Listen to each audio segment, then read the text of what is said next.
Hi guys, I'm Joe Garrett, welcome to the channel. So around a year ago exactly, I started working on my first solo project EP. So as some of you might know if you've watched the channel before, I used to be a songwriter producer in London working on pop music. So somewhere around COVID time, I decided to have a big break from music and I left my publisher, BMG, and I'd just kind of had enough of doing sessions. You'll hear this from many other musicians that when it becomes your job, it kind of sucks the life out of it. And that was happening to me big time. So fast forward a few years and I decided to go back to my roots, which was instrumental music.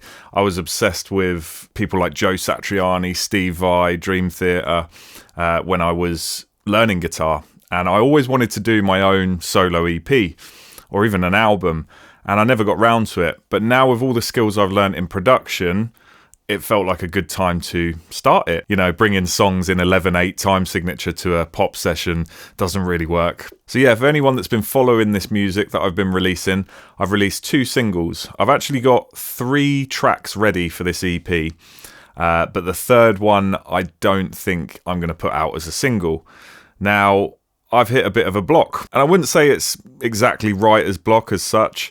It's more I haven't really sat down to make some music for a while. Amongst writing the EP, I decided to bring this YouTube channel back to life. And I've been really enjoying it, putting a video out almost every week. And yeah, essentially growing an audience of you guys that are predominantly guitarists, I'd imagine, that might be interested in my music, which is mainly guitar music. So yeah, I want to thank everyone that has subscribed and has been following my videos recently, because it's really been growing, and like I say, I've been really enjoying it. And if you aren't subscribed yet, please make sure to hit the subscribe button now and like this video if you get something from it. So yeah, I really wanted to make this video to talk about how to get through things like writer's block, because I've had it before. You know, I've been in different industries where I've written music in various styles. You know, I was the lead singer in a prog metal band, or gent band if you want to call it that, called Fell Silent. I also was in a lot of Metallica rip-off bands growing up, where I played guitar and sang at the same time. And then I've dabbled in hip-hop as well, making beats. That's kind of how I learnt my production, and then into the pop world. So yeah, let's just say I've had writer's block in various different genres. Now, the first thing that I wanted to talk about is kind of what got me started on this solo project. I had some ideas and I'd built the studio, but I didn't know what I wanted to do. I started making some beats again. I even did a couple of sessions to see if I wanted to get back into it, but from home. And yeah, nothing felt like, yeah, this is what I wanted to do, until I started making some instrumental music again. And it might sound a bit cliche at the moment because all of my videos recently have been about it, but the quad Cortex, buying that really inspired me to make some different music again. You know, I'd gone through a whole phase of playing valve amps again and building a pedal board, going down that route. And when you do that, you're very limited on tone. You know, you create a tone that you really like. Yes, you've got pedals that can do different things, but it's still that one core tone. And when it comes to songwriting and building a production around an instrumental guitar track, I feel like you want a few different flavors. So I started playing with, you know, real wet leads again and distorted tones, and even some sort of heavy chugging stuff that is more like my old bands. And it felt good. It inspired me to make the music that I wanted to. Now, I also had a load of riffs lying around. So I'm a guitar teacher by day, and sometimes my students don't turn up at the schools. And if I do have time, I've got an acoustic guitar in my hands and I'll just noodle around. And literally both of the main riffs from the 2 singles that I've released were created that way.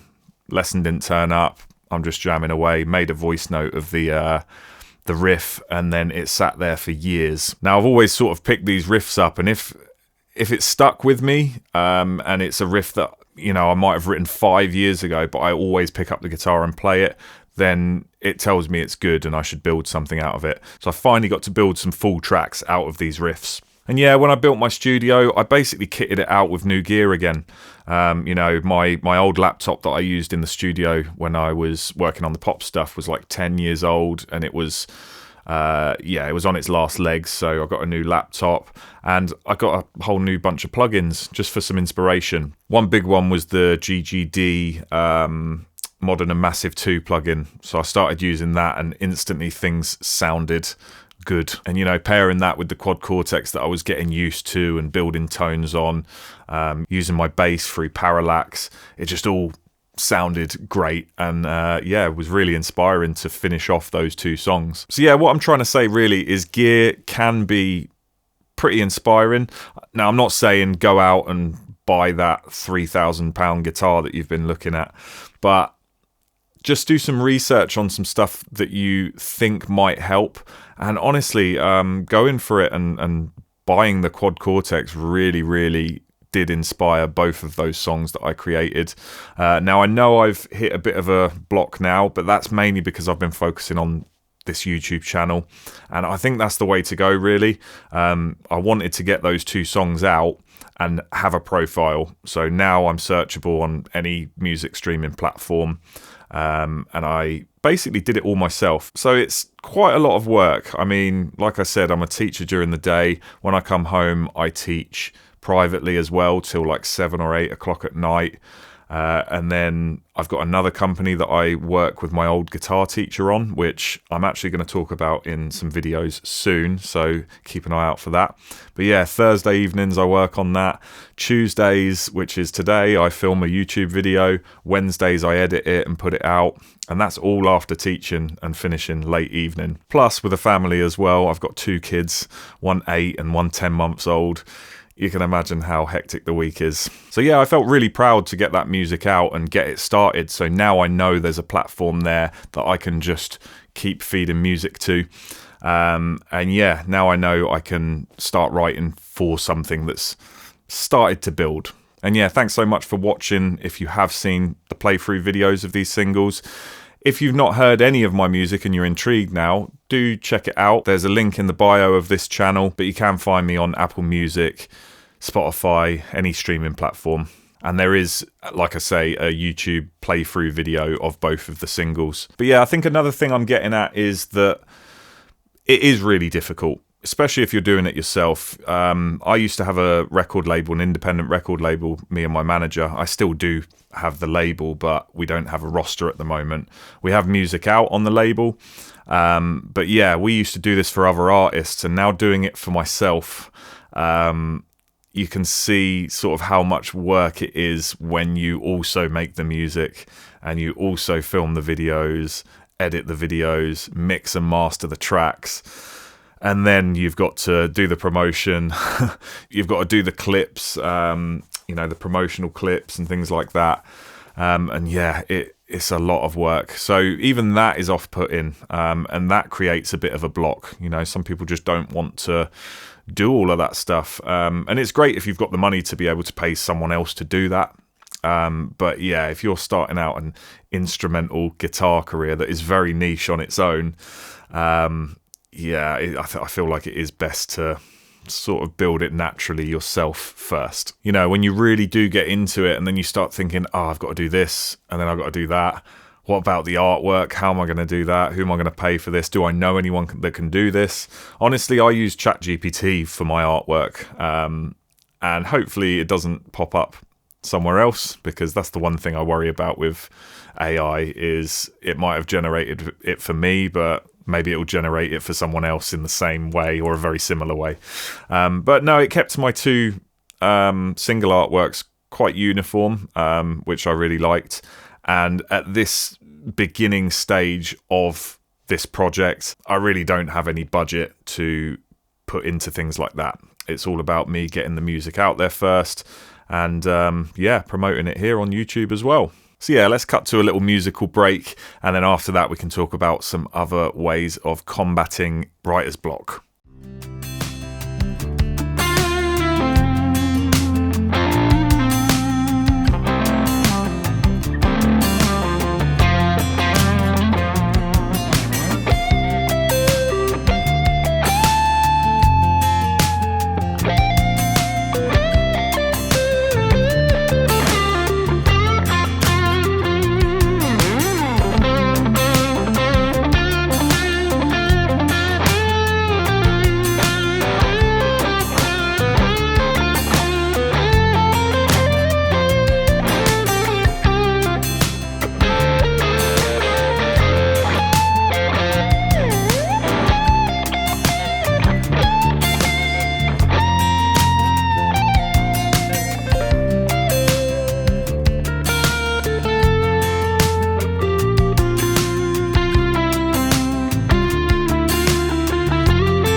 So a lot of the time it can really feel like you're not doing as much as you think you should be. And I think that can stall things as well. You know, with my project at the moment, sometimes I'll do a YouTube video and I will have time afterwards maybe to pick up the guitar and have a little jam. But after you've been teaching all day and then filming a YouTube video, you kind of just want to go and sit in the living room and play some Resident Evil or something, which is what I've been doing recently, by the way. Requiem, it's awesome. But yeah, sometimes that is what's needed. You know, I think a lot of my love for instrumental music, or music in general, came from playing Final Fantasy when I was younger. I'm well into it and the music is just incredible. So playing those games, I think really helped me develop a love for sort of composing and making instrumental music. And obviously you wouldn't have that unless you did take those breaks and think, right, this evening I'm not doing anything, I'm just going to chill and play some PlayStation. Whether it's films as well, you know, put Interstellar on and suddenly you're going to be inspired to make some insanely epic music. I think as well, taking a note of what I mentioned earlier about writing ideas in different places, you know, just sit down in front of the telly sometimes with an acoustic guitar, and a lot of those riffs will come out subconsciously. You know, it's when you're not really thinking about it. It's when you want to just keep your mind off of the goal and create something just out of thin air. You know, the amount of writers that I worked with who have made massive hits and said, we worked all day. One of the examples was Climax by Usher. I can't remember the name of the guy I was with that wrote it, but he was with Diplo in the studio and they'd been writing all day and thought, right, let's call it a day. And as he walked out, he started whistling the main, I'm not going to whistle it or sing it, I'm not a very good R&B singer. But yeah, he just whistled that melody from Climax and Diplo was like, come in here, we're recording this now.